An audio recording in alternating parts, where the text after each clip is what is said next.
বিকাশ ভবনে চাকরিহারাদের আন্দোলন নিয়ে সোমবার প্রথম মুখ খুললেন তৃণমূলের সর্বভারতীয় সাধারণ সম্পাদক অভিষেক বন্দ্যোপাধ্যায়। অনেকটা অভিভাবকের ভূমিকায় এদিন দেখা গেল তাকে।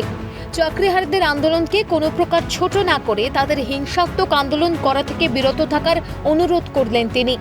পরিষ্কার জানালেন, আন্দোলন করার অধিকার সবার থাকলেও প্রতিবাদের নামে অরাজকতা কাম্য নয়, এমনকি সরকারি সম্পত্তি নষ্ট করারও বিরোধিতা করেন তিনি।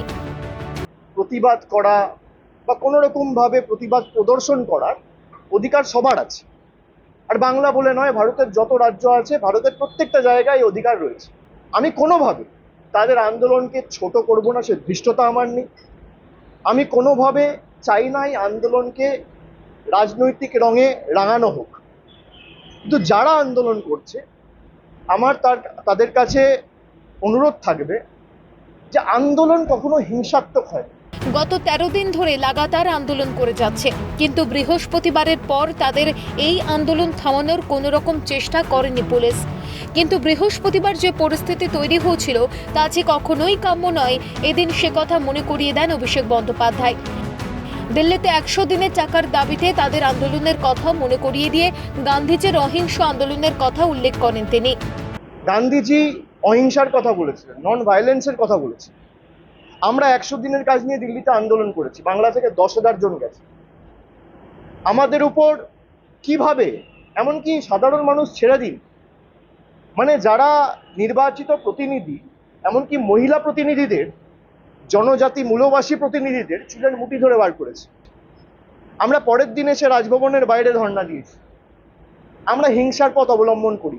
যদিও অভিষেক বন্দ্যোপাধ্যায়ের বক্তব্য নিয়ে পাল্টা প্রশ্ন তুলেছেন আন্দোলনরত চাকরিহারারা।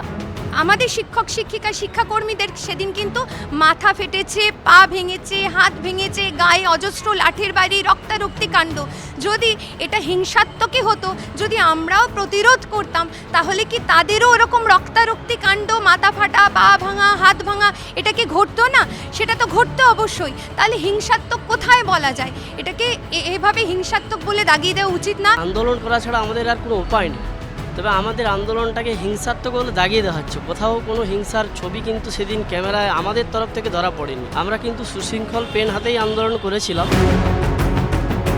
তবে সরকার যে গোটা বিষয়টি অত্যন্ত মানবিকতার সাথে দেখছে এবং প্রয়োজনীয় ব্যবস্থা গ্রহণ হিসেবে ইতিমধ্যেই রিভিউ পিটিশন করেছে, এদিন সে কথাও মনে করিয়ে দিয়েছে অভিষেক বন্দ্যোপাধ্যায়। পাশাপাশি সরকারি সম্পত্তি নষ্ট বা হিংসাত্মক আন্দোলনের ফলে চাকরিহারাদের আন্দোলনের সারমর্ম বা এসেন্স হারিয়ে যাচ্ছে, এদিন সে কথাও আন্দোলনকারীদের মনে করিয়ে দিয়েছেন তৃণমূলের সর্বভারতীয় সাধারণ সম্পাদক। ক্যামেরায় গোপাল তপাদারের সঙ্গে সায়ন্তন ভট্টাচার্য ও শান্তনু সাহার রিপোর্ট, ক্যালকাটা নিউজ।